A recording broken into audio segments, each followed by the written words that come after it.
After that, Rose and her mother left, heading back towards the cabin to, well, eat everything, which was apparently important for Rose to build up the compound she needed. Rose, however, was on a much different line of thought, the entire thing rolling through her mind, and as they made their way back to the cabin, Rose was beginning to grow more and more concerned. At first, all of this seemed magical, beautiful to Rose. The abilities that she was finding out about, they all just seemed so incredible, wonderful, really. But now, things were beginning to change. Rose was beginning to become frightened of what she was going to turn into. The thorns that extended from her fingernails, being able to produce poison, and this change that was going to come over her that her mother kept talking about, referring to it as the hunter's will. It terrified her. The idea of changing into a state where she would actually be willing to harm her mother for any reason. Rose couldn't even fathom trying to hurt her mother, no matter what the situation. And she most definitely didn't want to undergo any change that would make her willing to do something like that. More and more, Rose began to feel like she was changing into some sort of monster. Something that people would put in horror movies to frighten children, as she thought to herself, beginning to chew ever so slightly on her thumb. And it was at that point that Rose noticed something. A taste of something sweet, like a sort of fruit. It even smelled like fruit, Rose thought to herself as the taste began to fill her taste buds, stopping in her tracks for a moment. But I didn't eat any fruit.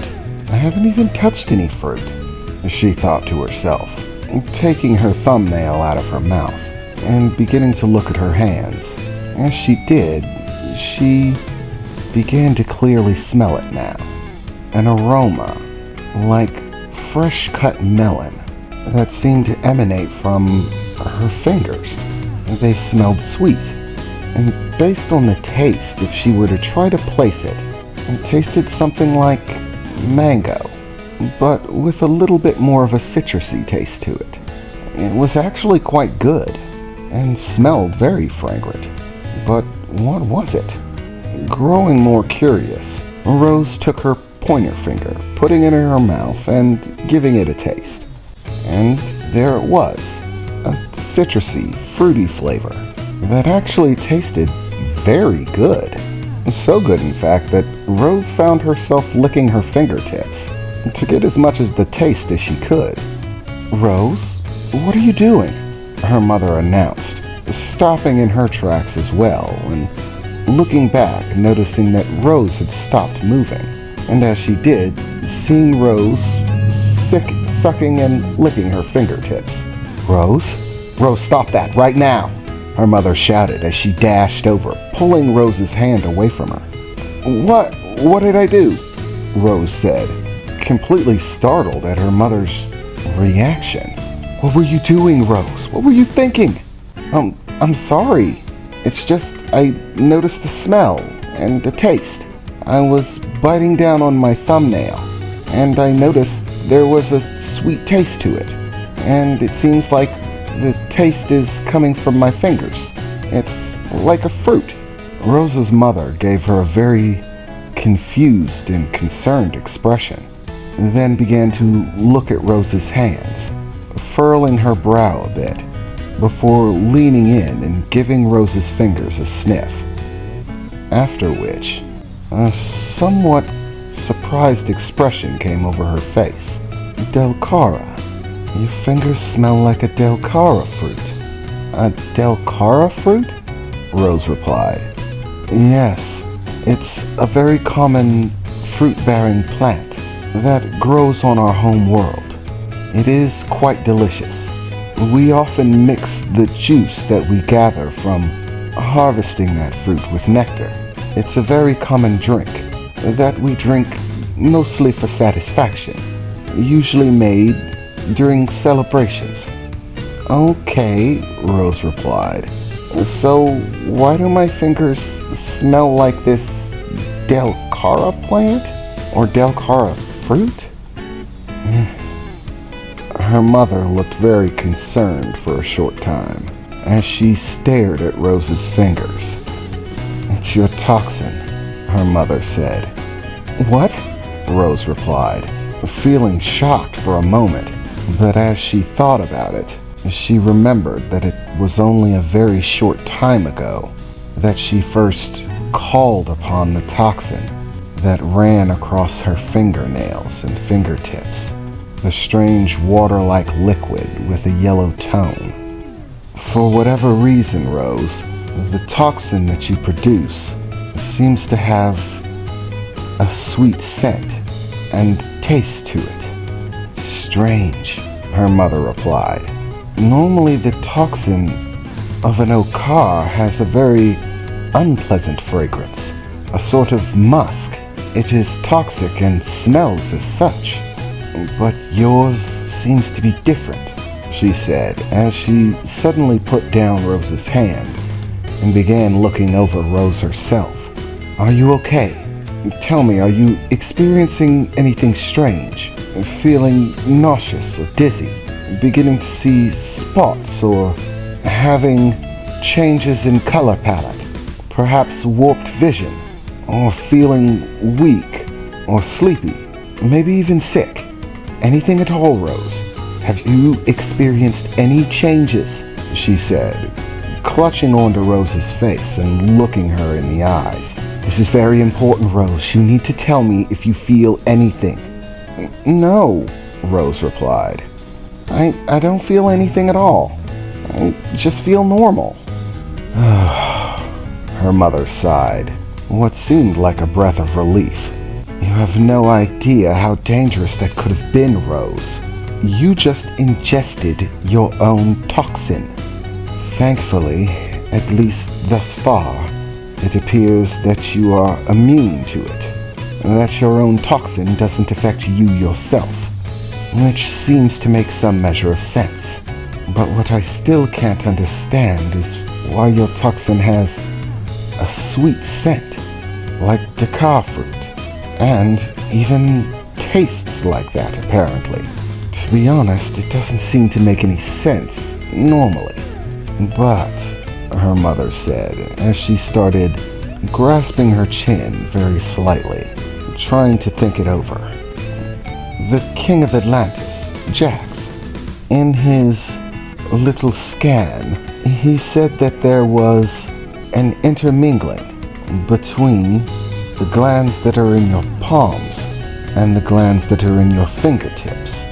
They are still separate, but there is an overflow from the glands in your palms that combines with the chemicals that go into your fingertips, which is both confusing and somewhat explanatory, meaning it might explain the smell and taste of your toxin. Remember, sweetheart, I told you about the substance that we Sky Ray are able to produce. I called it honey, to make it easier for you.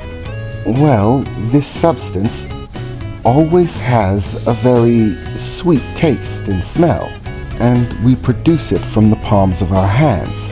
I hadn't got around to teaching it to you yet. I thought teaching you of your offensive and next your defensive abilities was going to take precedence. You need to learn those things before you enter the hunter's will. But if the mixture of honey along with the toxin that you produce is combining to make something else, then this could complicate things. It only adds more options to what your toxin could possibly do. My first thought is of an ogaire. An ogaire? What's that? Rose replied. Well, an ogaire is a predator on our world, a very dangerous one. Specifically, they don't rely on strength or power or speed. They're actually quite sluggish creatures.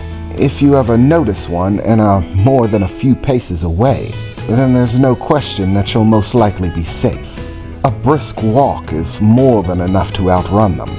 But that is not the danger of dealing with an Ogair. The Ogair work by luring their prey, not overpowering it or outrunning it. They produce something of a luring liquid. They produce a pool of it inside of their mouths that produces a very powerful, sweet-smelling odor. The Ogair work by nestling themselves in. They dig a burrow and leave only their head outside of it, and then simply disguise their head as a flower, at which point they open their mouths and produce the liquid that gives off that powerful, fragrant odor. Many animals are lured in by this sweet odor and the promise of food, and when they go to get themselves a taste, the Ogair snaps its mouth shut and snares its prey. But the substance that the Ogair produces isn't toxic. It's simply meant to function as a lure. The power of the Ogair's jaw is all that it needs to kill its prey. Poisoning them is unnecessary, and yet it's clear from Jax's description that your toxin is just that, a toxin. It just has aspects of the honey that I told you about mixed in with it. So really the only question is what that toxin amounts to. My best guess is that it in some way combines the effects of honey with the effects of toxin. The effects of honey give whatever we allow to drink that honey the impression that we are their ally, someone that they should protect, nurture, that we are, in a sense, important to them, as well as strengthening them as well. But toxin is entirely different, usually relying on poisoning your opponent in order to gain some sort of advantage, blurring their sight or vision, weakening their body, or paralyzing them altogether. Some toxins are even outright lethal, poisoning the enemy and killing them in a matter of minutes. Quite frankly, it terrifies me what a combination of the two might be. But I suppose we'll have to find that out in time. Her mother sighed deeply. For now, let's just continue on. We're wasting time. There's no telling when you're going to bloom. And if my suspicions are correct, since many of your abilities are becoming active and your bloom is being accelerated, my running theory is that the bloom itself will initiate the hunter's will. That once your pod buds, the process of putting you into the hunter's will begin. And as I said, by the looks of it, you'll most likely bloom either sometime today or tomorrow, at the very latest, which does not give us a great deal of time. We're fighting against the clock, Rose. Come, we should hurry, her mother said, turning around and beginning to walk back towards the cabin. And do avoid licking your fingers. We have no idea how much of that toxin you can actually negate. There could be a limit. Okay, Mom, Rose said, as she began following behind her mother once again, trying her best not to lick her fingertips.